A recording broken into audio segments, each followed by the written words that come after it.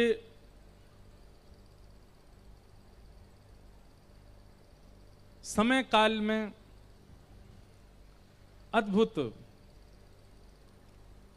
अनुभव सब राज्यवासियों को होता है, क्योंकि पाप कहीं दूर दूर तक होता ही नहीं है। लाला बैठ जा, मिलेंगे अभी, क्या है, अभी बैठ जाओ, हाँ अभी अभी लेते हैं आपको, बैठ जाओ बैठ जाओ। तो क्या बढ़िया, देखो ठाकुर जी की तरह बन के बनियान पहन के आए कथा में गर्मी के मारे उतार दिए होंगे कपड़ा, बैठ जाओ लाला बैठ जा। तो क्या बता रहा था मैं, हाँ, राजा परीक्षित के समय पर इतना सुंदर काल चल रहा था कि किसी को भी कोई पीड़ा नहीं थी, दूर दूर तक पाप होते नहीं। भागवत जी में और कहीं अन्य भी ऐसे वर्णन आते हैं कि कारागृह यानी कि जेल, उनमें जंग लग गई है, क्योंकि कोई अपराध करता ही नहीं है तो जेल जाना ही नहीं पड़ता।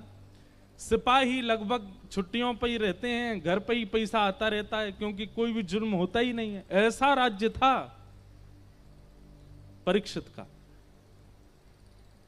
लेकिन तभी आगमन हो गया कलयुग का, और एक दिन राजा को कलयुग मिल गया।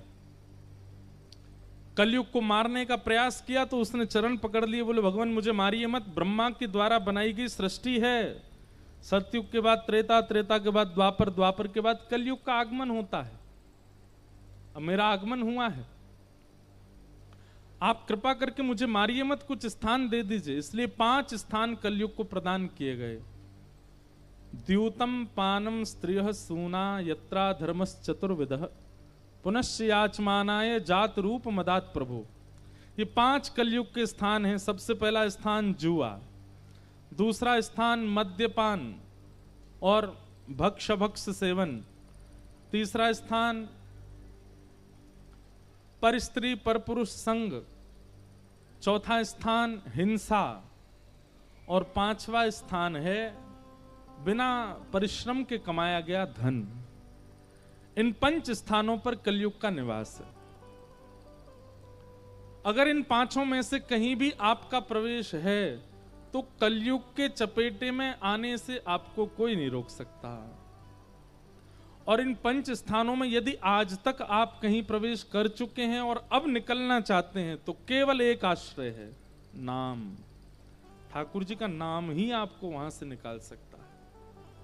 जैसे कई बार आपका अपराध नहीं था लेकिन फिर भी आपको पुलिस ने पकड़ लिया, पकड़ करके आपको ले गई, बोले कि चलो जेल की हवा खानी पड़ेगी। तभी आपने क्या कहा, बोले एमएलए जो हैं वो हमारे चाचा जी लगते हैं। अच्छा बात कराओ।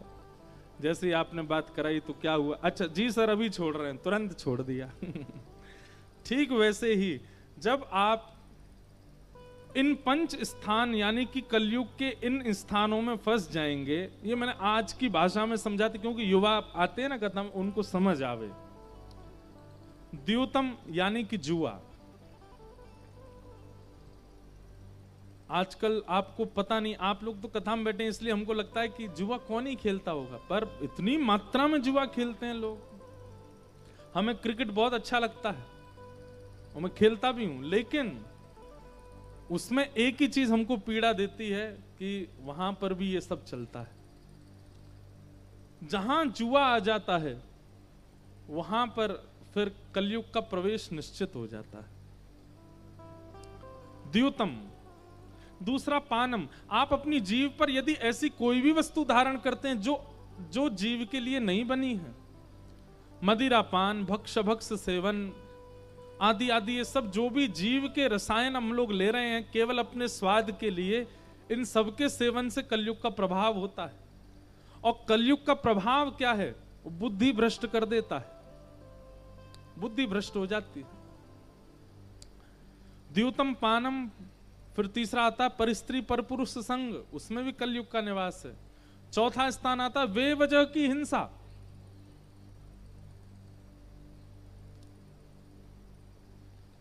कई लोग होते हैं वे वजह नाराज हो जाते हैं,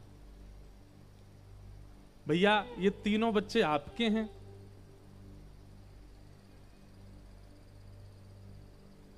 बस इसी बात पे ही नाराज हो गए। 4 होते तो तू क्या कर लेता। ये भी कोई नाराज होने वाली बात है?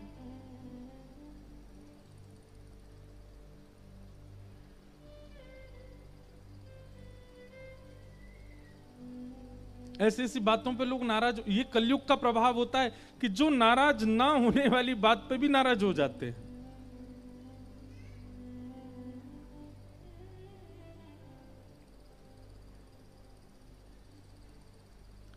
और 5वां स्थान क्या है? बिना मेहनत के कमाया गया धन। जहां पर मन में हमेशा यही चलता रहता है, वहां प्रॉपर्टी खरीद लेते हैं, उसको किराए पे दे देंगे, किराए का ही आता रहेगा लाख रुपया घर पे, कुछ नहीं करना, बैठे रहेंगे। वहां पर ऐसा कर लेते हैं, उसका घर पे आता, मेहनत ना करनी पड़े, बिस्तर से उठना ना पड़े और बैंक अकाउंट भरता रहे। ऐसी प्रवृत्ति और इच्छा रखने वाले लोगों पर भी कलयुग का प्रभाव होता है। भैया परिश्रम अपनी स्थिति से ज्यादा करिए और तब धन कमाइए। उससे धन की पवित्रता होती है, और धन अगर अपवित्र हो गया ना तो फिर वो धन सर्वनाश करता है, नाश की बुद्धि आ जाती है चित्त में। बहुत धन आया, आज मान लीजिए आपकी सैलरी मिली, या फिर आप जो व्यापार करते हैं उसमें आपको करोड़ों का फायदा हुआ। करोड़ों का फायदा होते ही सबसे पहले बुद्धि में क्या आता है? अगर सबसे पहले बुद्धि में आता है स्विट्जरलैंड जाएंगे, अब तो टिकट बुक करवाओ, एजेंट को फोन कर रहे हैं वीजा कैसे लगेगा बताओ हमको, तो टिकट करवाओ, जाना है घूमने। समझो ये कलयुग की वजह से आया है धन। और जैसे ही धन का लाभ होते ही मन में पहली विचारधारा क्या आती है? महाप्रभु जगन्नाथ जी का महाप्रसाद अर्पित करेंगे, ध्वजा जी अर्पित करके आएंगे, वृंदावन जाएंगे, संत सेवा करके आएंगे, गोवर्धन की परिक्रमा लगाए, अकेले नहीं लगाएंगे, अपने सब रिश्तेदारों को लेकर के जाएंगे, खूब बढ़िया परिक्रमा लगा के आएंगे, इतना बढ़िया फायदा हुआ है, इसको ठाकुर जी की सेवा में लगा। ऐसी विचारधारा आ रही है चित्त में। मतलब अब मैं तो अपनी योग्यता से थोड़ा बहुत बता रहा हूं, सीधी बात, धन की बढ़ोतरी पर आपका चित्त किस स्थान पर जाता है, उससे पता चलता है कि आपका धन जो आया है वो कलयुग के प्रभाव से आया है। ये सामान्य, और ये केवल यही नहीं है, सामान्य बात होती है। बच्चा पास हो गया, फर्स्ट रैंक आती है, पार्टी कब दे रहा है? और पार्टी के रूप में क्या बोल रहा है? बोल घर में कीर्तन होगा, आ जाना। तो समझो कि भाई भगवत कृपा, तो श्याम बाबा का कीर्तन हो रहा है, ठाकुर जी का कुछ उत्सव हो रहा है, उत्सव करेंगे, उत्सव में आ जाना, महाप्रसाद बनाएंगे, घर पे केला के पत्ता पे बढ़िया परोसेंगे, आ जाना। तो समझो कि भगवत कृपा है। मतलब अपने जीवन में आने वाली हर स्थिति को आप भगवत संबंध से जोड़ते हो तो ठाकुर जी कृपा है। लेकिन कहीं भी उसमें विषय भावना के प्रति इच्छा प्रकट होती है तो वो धन कलयुग के प्रभाव से आया है। एक व्यक्ति के अकाउंट में गलती से 50 लाख रुपए आ गए, हमारी कथा कराई उसने। और जब मैं उनके घर गया, अंतिम दिन बोले महाराज जी हमारे घर चलो। तो जब मैं घर गया तो घर जाकर के देखा वो किराए के कमरे में रहते हैं।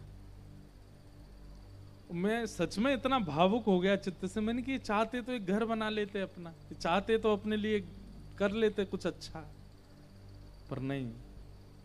भगवत सेवा के प्रति भावना बहुत अच्छी बात। तो 5 स्थानों से बचिए, द्योतम पानम स्त्रिय सूना और जात रूप मदात प्रभो, बिना मेहनत के कमाया गया धन। 5 स्थान दे करके राजा परीक्षित स्वयं भटक गए, शमीक ऋषि का अपमान कर दिया, श्रृंगी ने 7 दिन में मरने का श्राप दे दिया। राजा परीक्षित को 7 दिन में मरने का श्राप लगा। अपने पुत्र जन्मेजय को राज्य गद्दी पर बिठा करके स्वयं गंगा के तट पर चले गए। वहां अनेक संतों ने आकर के राजा परीक्षित को अनेक विधान बताए मुक्ति प्राप्ति के, लेकिन नई को मुनिर्यस्य वच प्रमाण, किसी ने प्रमाण नहीं दिया कि ये क्रिया करने से तुमको मुक्ति मिली जाएगी। तभी वहां पर श्री शुकाचार्य जी का आगमन हुआ। तत्रा भवद भगवान व्यास पुत्रो यदिच्छयागामटमानो न परीक्ष अलक्षलिंगो निजलाभ तुष्टो प्रतश्च बालैरवधूत भेष। तभी उस स्थान पर श्री शुकाचार्य जी का आगमन हुआ और सुखदेव जी महाराज ने आकर के राजा परीक्षित को भागवत की कथा सुनाई। राजा परीक्षित ने कहा 7 दिन में मरने की मुक्ति का उपाय बताइए। बोले मुक्ति नहीं, भक्ति मांगो। मुक्ति का मतलब होता है मृत्यु के बाद भगवान का दर्शन, और भक्ति का मतलब होता है जीते जी भगवान का दर्शन। तुम मुक्ति की कामना मत करो राजन, मृत्यु के बाद हमारे पास प्रमाण है कि किसको वैकुंठ में दर्शन हुए। सब लोग इधर देखो, आपने सूरदास जी का चरित्र सुना, क्या सूरदास जी ने मृत्यु के बाद भगवत दर्शन किया? नहीं, जीवित अवस्था में किया। हम लोग मीराबाई का चरित्र सुनते हैं, जीवित अवस्था में ठाकुर जी का दर्शन होता है। हम लोग चैतन्य महाप्रभु का चरित्र सुनते हैं, हम लोग कर्मेती बाई, कर्माबाई का चरित्र सुनते हैं। सबने जीवित अवस्था में भगवत दर्शन किया, तो फिर हमारे चित्त में यह स्थिति क्यों है कि मृत्यु के पश्चात ही भगवत दर्शन होना चाहिए? नहीं, जीवित अवस्था, और वो संभव केवल भागवत से है। भागवत ऐसा निर्माण कर देगी, भागवत ऐसे चित्त वृत्ति बना देगी कि जीवित अवस्था में भगवत साक्षात्कार संभव है।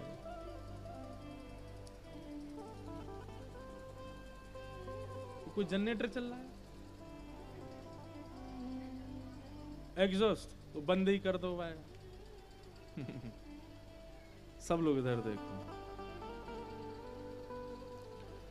तत्पश्चात अब यहां से श्री शुकाचार्य जी कथा सुनाना प्रारंभ करते हैं। परीक्षित को सृष्टि का प्रसंग सुनाते हैं। सृष्टि प्रसंग के बाद उद्धव विदुर जी के मिलन का प्रसंग सुनाते हैं, और वहां श्री उद्धव जी महाराज मैत्री मुनि के पास जाकर के भागवत धर्म का प्रवचन श्रवण करते हैं। भागवत धर्म के प्रवचन के अंतर्गत श्री उद्धव जी महाराज श्री विदुर जी महाराज को मैत्री मुनि कपिल विभूति संवाद आदि आदि श्रवण कराते हैं। भगवान के परम भागवत श्री ध्रुव जी का चरित्र आया, जिन्होंने अपनी बाल अवस्था में ही भगवत प्राप्ति कर ली। श्री ध्रुव जी महाराज राजा के पुत्र हैं, लेकिन मां की डांट से वन में चले गए और 5 महीने में भगवत साक्षात्कार कर लिया। एक बात बहुत ध्यान से सुनिएगा, हम अपनी हर कथा में एक बात कहते हैं कि भगवत दर्शन में, ये बहुत डिस्टर्ब कर रहा है, अगर हो जाए बंद तो हो रहा है।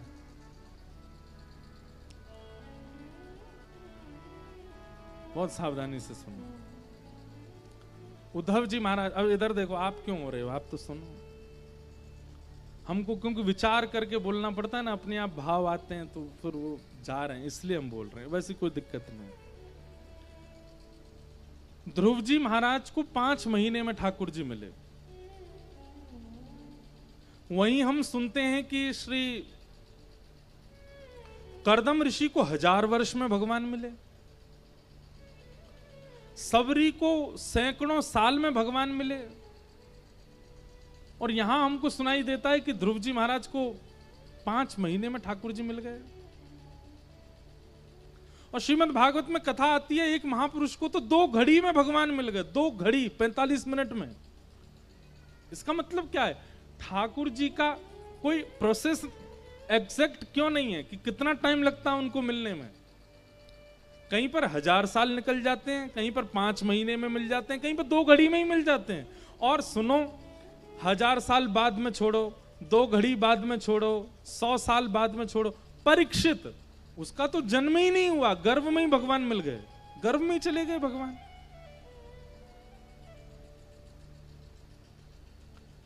एग्जैक्ट प्रोसेस क्या है ठाकुर जी के मिलन का? वो मिनटों में मिलते हैं, घंटों में मिलते हैं, दिनों में मिलते हैं, महीनों में मिलते हैं, सालों में मिलते हैं, कल्पों में मिलते हैं, युगों में मिलते हैं। कब मिलते हैं ठाकुर जी? इसका स्पष्ट उत्तर केवल एक है, आपकी उत्कंठा पर निर्भर करता है कि ठाकुर जी कब मिलेंगे। उत्कंठा समझते हैं? व्याकुलता, ये मिलन की व्याकुलता। मीराबाई कहती हैं दर्शन को मोहे चाव घनेरो, दर्शन को मोहे चाव घनेरो, कब मिल मीत सवेरा, ओ कब मिल मीत सवेरा। दर्शन को मोहि चाव घनेरो, चाव मतलब एक्साइटमेंट। लिख लीजिएगा, आप जितने ज्यादा उत्कंठित हैं, जितने ज्यादा चाव में हैं, जितने ज्यादा एक्साइटेड हैं, उतनी जल्दी ठाकुर जी मिलेंगे। हां, परीक्षाएं बहुत होंगी, ये बात याद रखिए। विपरीतताएं बहुत आएंगी, रुकावटें आ सकती हैं, लेकिन अपने चाव को डगमगाने मत देना। नाम जब कम हो जाए और आपके साधन कम हो जाए, पर आपकी जो उत्कंठा है मिलने की, वो कम नहीं होनी चाहिए। ठाकुर जी के मिलन में उत्कंठा आवश्यक है।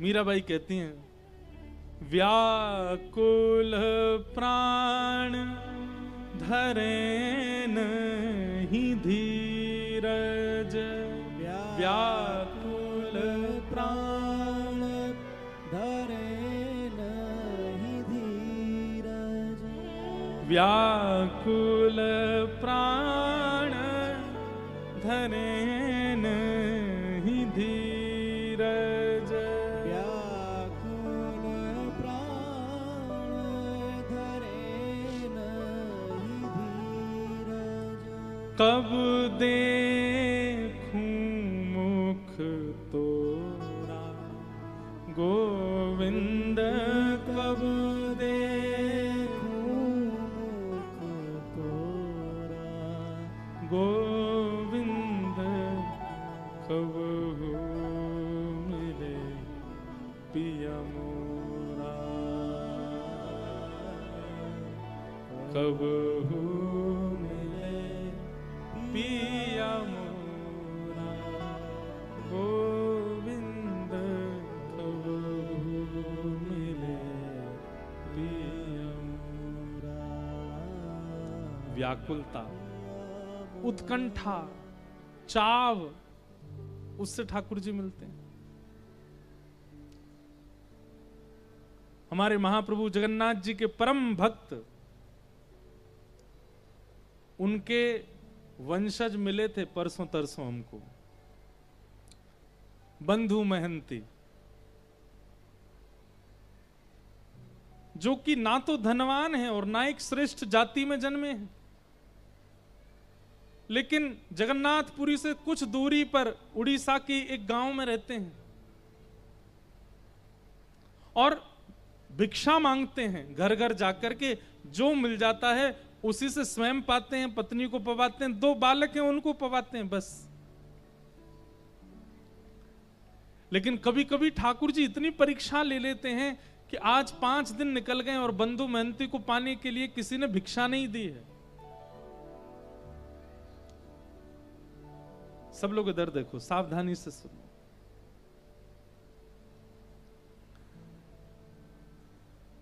पत्नी व्याकुल है और पता क्या करते हैं, बंधु महंती का नियम है, भिक्षा लेकर के आते हैं घर घर से या बैठ जाते हैं रोड के किनारे, जो दे देता है उसको ला करके पत्नी बच्चे और स्वयं पा लेते हैं। और पवाने के पीछे शर्त रखते हैं, क्या? पाने के बाद नाम जप करोगे, ठाकुर जी का स्मरण करोगे, भजन करोगे, कीर्तन करोगे। करताल बजा करके अपनी पत्नी बच्चों के साथ कीर्तन करते हैं। 5 दिन हो गए, अन्न नहीं पाया तो पत्नी बोली, अब तो अन्न मिला नहीं तो फिर कीर्तन भी नहीं होगा। अन्न मिलेगा तो कीर्तन होगा ना, कुछ खाने को मिलेगा, पेट में जाएगा तभी तो स्वर निकलेगा, तभी तो ताल बजेगी, तभी तो नृत्य होगा, कीर्तन रुक जाएगा। अब बंधु